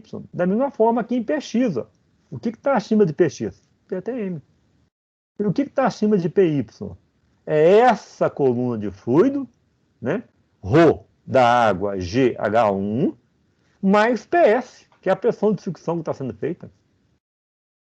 Então, PATM eu conheço. Né? Essa coluna eu vou ter que encontrar esse valor de H1. Né? Lembrando que em pressão estática, a coluna é sempre vertical, né? Então, para isso, eu só vou lembrar de algumas funções trigonométricas, né? A gente sabe que o seno de 60 é o cateto oposto sobre a hipotenusa, né? Então, como essa hipotenusa que eu conheço, ó, ela vale 5, então, né? Desculpa, como eu conheço o cateto oposto, né? Que é 5, eu posso achar essa distância aqui, ó, que eu chamei de H2, né? Então, eu achei 5,77. Se isso aqui vale 5,77, eu vou achar quanto que vale esse outro tanto. Esse outro tanto aqui, ó, essa distância, é 10 menos o H2, né? 10 menos o H2. E o H1, que é o que realmente eu quero encontrar, vai ser o quê? Vai ser o seno de 60. Então, o seno de 60 é H1 dividido pela hipotenusa, que nesse caso aqui, ó, é 10 menos o 5,77. Então, achei o valor de H1 igual a 3,68. Então, substituindo aqui os valores, né? E vejam bem, como eu coloquei aqui o valor da pressão atmosférica, o primeiro valor que eu encontrei aqui, ó, 2,65 psi, eu estou chamando de psi porque é um valor absoluto. Lembre-se que pressão absoluta é igual a pressão relativa, que é uma pressão manométrica, mais a pressão barométrica. A pressão barométrica aqui é a minha pressão atmosférica. Então, como eu estou somando, cara, está somando a pressão atmosférica, né? Então, esse valor é um valor absoluto. Eu subtraí aqui porque essa coluna, por quê? Porque eu estou fazendo uma sucção. Toda pressão de sucção ou pressão de vácuo, do ponto de vista relativo, é negativo, né? Então, uma vez que eu fiz a subtração, mas somei a pressão atmosférica, então eu achei esse valor aqui, ó, 1465 psia, um valor absoluto. Se eu quisesse dar a resposta em termos de valores relativos, olha para vocês verem, a pressão de sucção é negativa. Como tem que ser, né? A pressão de sucção, pressão relativa, ela vai ser sempre negativa. Porque você está fazendo um vácuo, então a pressão que você está fazendo ali é menor do que o ambiente. Nesse caso aqui, ó, para a pessoa começar a tomar água, ela tem que fazer uma pressão relativa de menos 0,052 psig. Lembrando aqui que o A e o G é só para fazer uma referência se a pressão aqui é absoluta ou se é relativa. Porque a unidade de pressão é simplesmente psi, PSI. Ficou clara a resolução do exercício?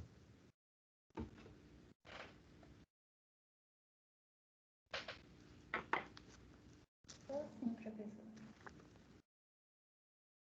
Quando a pessoa vai tomando água, ela tem que fazer uma pressão de sucção maior ou menor ou a mesma?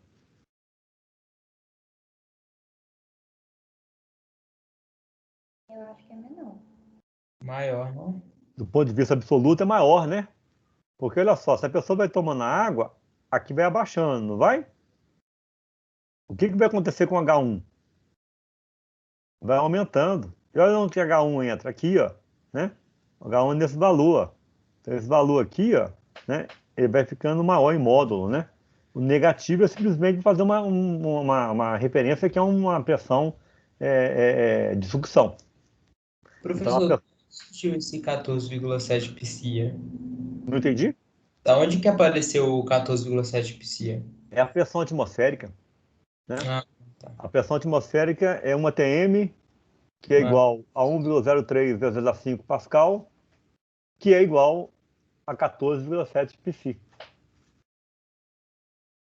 Então, no sistema inglês, o valor da pressão atmosférica é dado em 14,7 psi. Ok? Ah, tá, peguei.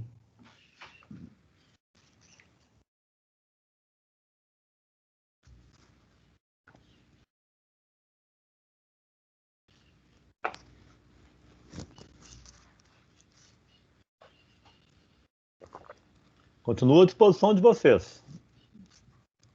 Professor, você pode fazer a 18? Posso sim.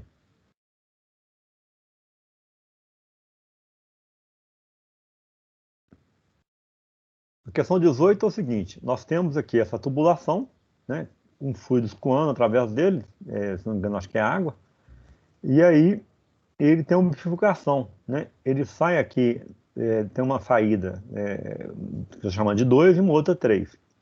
E aqui vocês podem perceber o seguinte, as setinhas, eu estou representando a minha velocidade. Na área 1, né, nessa parte 1 aqui, que eu estou chamando de área 1, eu tenho uma velocidade constante, então é uma velocidade média, né?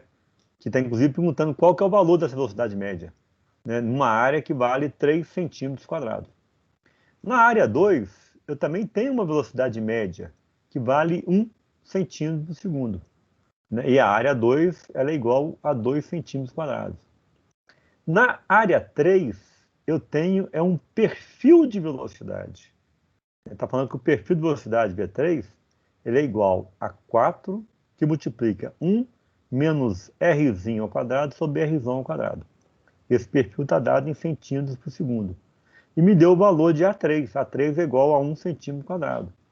Olha só, esse Rzinho é a coordenada R, enquanto que o Rzão é o raio da minha área 3. Se eu tenho aqui a área 3, eu sei que, como isso aqui é um tubo, né? Está falando com uma tubulação, então a área é π d2 sobre 4 ou πr ao quadrado, né? Então, eu sei, tem como calcular qual seria o valor desse raio aqui, né? O raio fixo. Então aqui, como está querendo saber qual que é a velocidade média, e fala que o regime é permanente, a taxa máxima que passa pela área 1 tem que ser igual à taxa máxima que passa pela 2 e pela 3. Né? Eu poderia fazer o volume de controle pegando só a área 1 e a área 2, ou só a área 1 e a área 3? Não. Não, porque aí eu teria uma situação em que a taxa máxima que passa pela área 3 não é igual à taxa máxima que passa pela área 1. Da mesma forma, a taxa máxima que passa pela área 2 não é igual a que entra na área 1. Né? A que está saindo na 2 e a 3, a soma das duas, aí sim, é igual a 1. Então, eu coloquei um volume de controle, ó, como vocês estão vendo aqui nessa parte tracejada, englobando essas 3 áreas. Uma que vai ficar, então, como entrada, e 2 que vão ficar como saídas. Né? Onde eu conheço, né, como que é a velocidade. Aqui, no caso, uma velocidade média e constante, igual a 1, aqui, de acordo com esse perfil.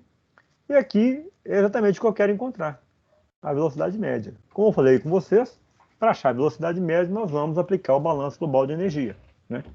Então, esse termo aqui, o termo de acúmulo, ele vai ser igual a 0, né, porque o regime é permanente. Essa integral dupla, que representa a taxa líquida de massa que atravessa todas as superfícies de controle, eu vou desmembrar na superfície de controle. Como eu tenho 3 superfícies de controle, eu vou desmembrar essa integral em 3, para a área 1, para a área 2 e para a área 3. Na área 2 e na área 3, o vetor normal dessas áreas está no mesmo sentido e direção da velocidade. Então, o ângulo aqui vai ser de 0, cosseno de 0 é mais 1. Então, automaticamente, esse produto escalar aqui, ó, ele vai ser positivo. Já na área 1, o meu vetor normal, ele tem a mesma direção da velocidade, porém, em sentido contrário. Ele está para cá. Então, o ângulo aqui é de 180. Cosseno de 180 é menos 1. Esse produto escalar vai ser negativo. Por isso que aqui apareceu o sinal negativo aqui positivo e aqui positivo. Na área 1 e na área 2, as velocidades são constantes. Né? Da mesma forma, as densidades são constantes em todo ponto do escoamento, porque o escoamento é incompressível. Então, a densidade e V1 saiu para fora. Então, vai ficar a integral dupla de D a 1 na área 1, que é a própria área 1. Aqui a densidade e V2 saíram para fora da integral, que são constantes. Então, vai ficar a integral dupla de D a 2 na área 2, que é a própria área 2. Aqui a densidade é constante, sai para fora da integral. Né? O produto escalar é positivo, então o positivo está aqui. Só que agora a minha velocidade não é constante. Ela é esse perfil. Então, eu vou substituir esse perfil aqui. Ó. Meu V3 é 4, 1 menos Rzinho sobre Rzão ao quadrado. Então, substituir. Né? E eu tenho que pegar meu elemento de área. Né? Como é um tubo, né? A área é πr ao quadrado. O elemento de área é R dr dθ. Né? O elemento de área em coordenadas cilíndricas vai ser sempre R dr dθ. Onde o θ sempre vai variar de 0 a 2π. E o Rzinho, coordenada, vai sempre variar de 0 ao raio real da tubulação. Né? Então, eu vou dividir toda essa expressão por densidade. Então, esse ρ cancela. Então, fica V1 A1. Né? Eu passei para o lado de cá da igualdade. Ele estava negativo, então ficou positivo. É igual a V2 A2. E agora vamos começar a resolver a integral.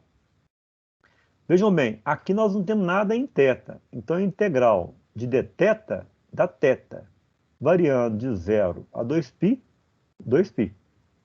Esse 4 é um valor constante. Pode sair para fora da integral. Então, ficou 4 vezes 2π. Integral de quem? Vou multiplicar esse Rzinho pelo que está entre parênteses. Então, vai ficar R vezes 1 dá R. R vezes Rzinho ao quadrado dá Rzinho ao cubo, dividido por R ao quadrado. Né? dr, que é o que sobrou aqui, variando de 0 a R. Então, de novo, repetir aqui V1 a 1, V2 a 2, 4 vezes 2 dá 8π. E aí, resolvendo essa integral, isso aqui vai dar o quê? Rzinho dr dá R ao quadrado sobre 2. Rzinho ao cubo sobre Rzão ao quadrado dá Rzinho à quarta dividido por 4, R ao quadrado. Variando de 0 a R. Substituindo o valor aqui, então vai ficar R ao quadrado, R à quarta, sobre R ao quadrado. R ao quadrado, desculpa. Então esse R aqui, a quarta, cancela, fica R ao quadrado, dividido por 4. Essa diferença aqui dá R ao quadrado sobre 4. Né? Aí eu corto esse 4 com esse 8, dá 2π R ao quadrado. Esse aqui, ó, a área 3 é πr ao quadrado, que eu sei que o valor é igual a quanto? É igual a 1. Então vou substituir esse valor. Então, substituindo os outros valores são conhecidos, eu acho de cara esse valor.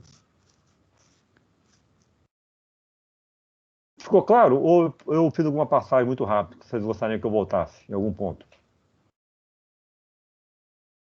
Para mim ficou claro, professor. Beleza.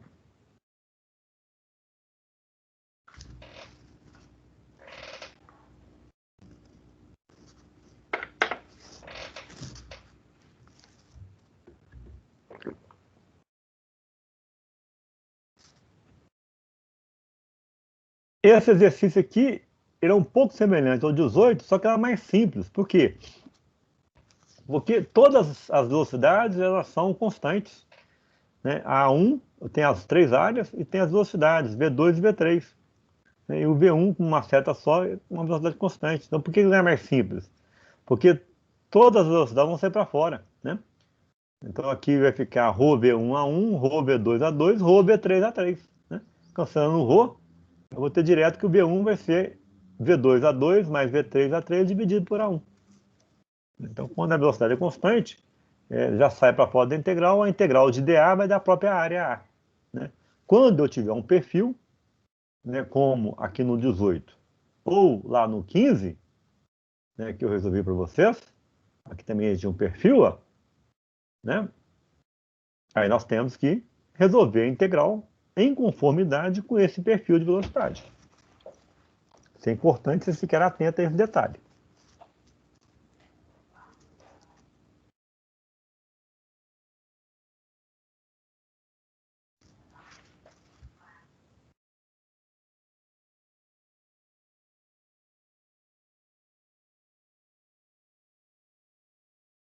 É importante vocês lembrarem das definições de escoamento, tá, pessoal?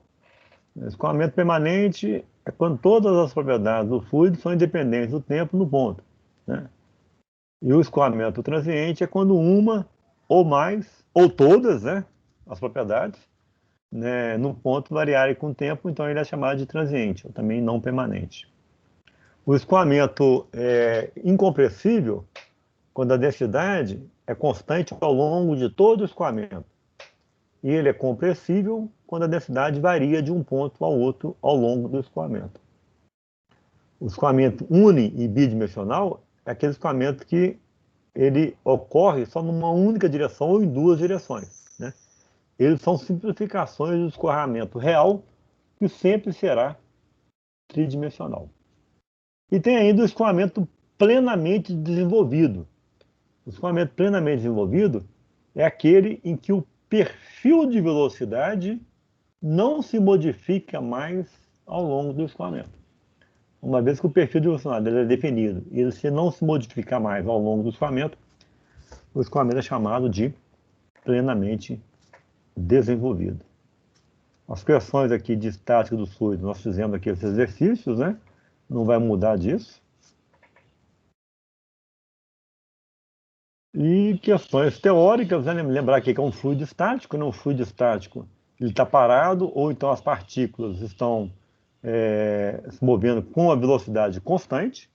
Então, em um fluido estático não existe força cisalhante, né? Porque a força cisalhante faz com que as velocidades das moléculas sejam diferentes. Né?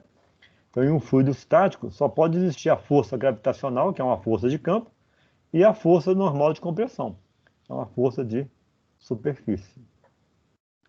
Né? Os fluidos newtonianos são aqueles fluidos que obedecem a essa equação, né, que a tensão cisalhante é igual a μ vezes dα dt. Quem que é dα dt? Taxa de deformação cisalhante. Quem que é tal? Tensão cisalhante. Então, por essa equação, a gente percebe que a tensão cisalhante, né, é diretamente proporcional ao μ e vice-versa. Se eu explicitar o valor de μ, ó, μ vai ser igual a tal dividido por dα dt. Então, μ é diretamente proporcional a tal e inversamente proporcional a dα dt. Em um gráfico, esse μ, né, dessa equação é exatamente a inclinação dessa reta. Isso aqui é uma reta, né, a equação de uma reta, passando pela origem. Então, μ representa aí a inclinação dessa reta.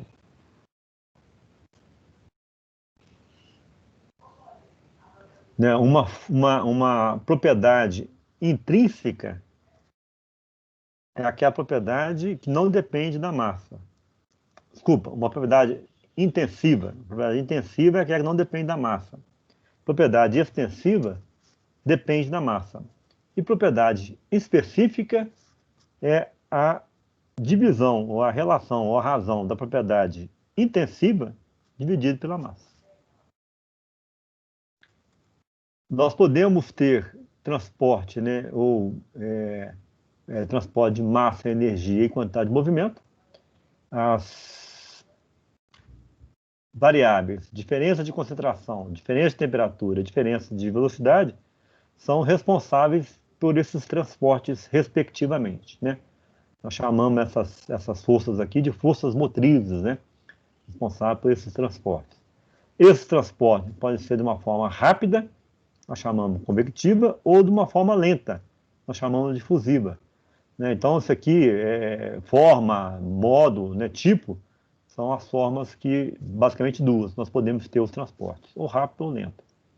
Além dessas forças motrizes, né, que são variáveis pertinentes aos modos de transporte, eu tenho também as propriedades do meio, características do material e o tipo de escoamento que vão influenciar nesses módulos, né, nesses tipos de transportes.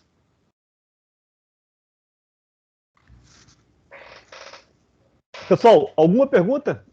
Alguma dúvida ainda em relação à lista? Ou alguma dúvida conceitual do que nós vimos nas outras aulas?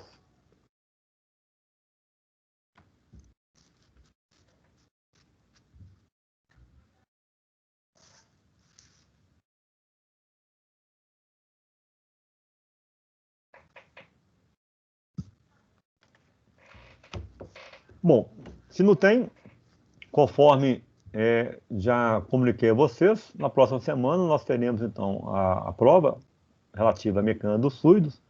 A prova são 6 questões, né, que vai estar de livre movimentação. Vocês podem ver todas as 6 questões e voltar em qualquer uma delas.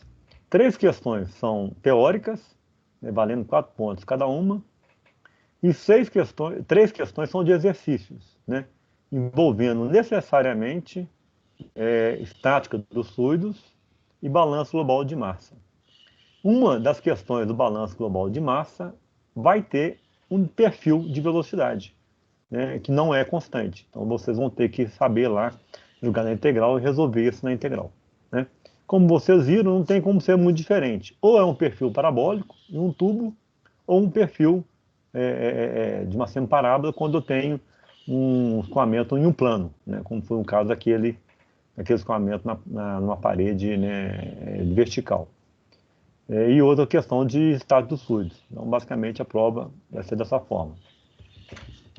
Professor, a prova está disponível só durante o horário da aula? Isso, a prova ela está programada no Moodle de 13h05 às 15h05. Vão ser 2 horas de prova. Às 13 horas, eu vou abrir a aula aqui com vocês no Teams, nessa plataforma que nós estamos usando. Né?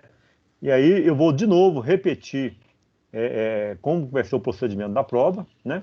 Aí às 13h05, automaticamente já abre lá no Moodle, vocês têm 2 horas para poder resolver, e eu vou continuar aqui online no Teams, né, para esclarecer alguma dúvida, né, caso eu possa esclarecê-la, né, se não for uma dúvida de conteúdo, né, ou até fazer alguma correção, caso apareça alguma probleminha na prova, que eu espero, né, que não aconteça. Lamentavelmente, nos meses passados, na primeira prova, aconteceu um errozinho, né, que eu tive que cancelar uma questão. Mas fiz uma revisada boa, eu acho que dessa vez não vai acontecer isso não. Mas, independente disso, eu vou estar sempre aqui online para responder alguma pergunta direto, né? Ou alguma pergunta escrita. Ok?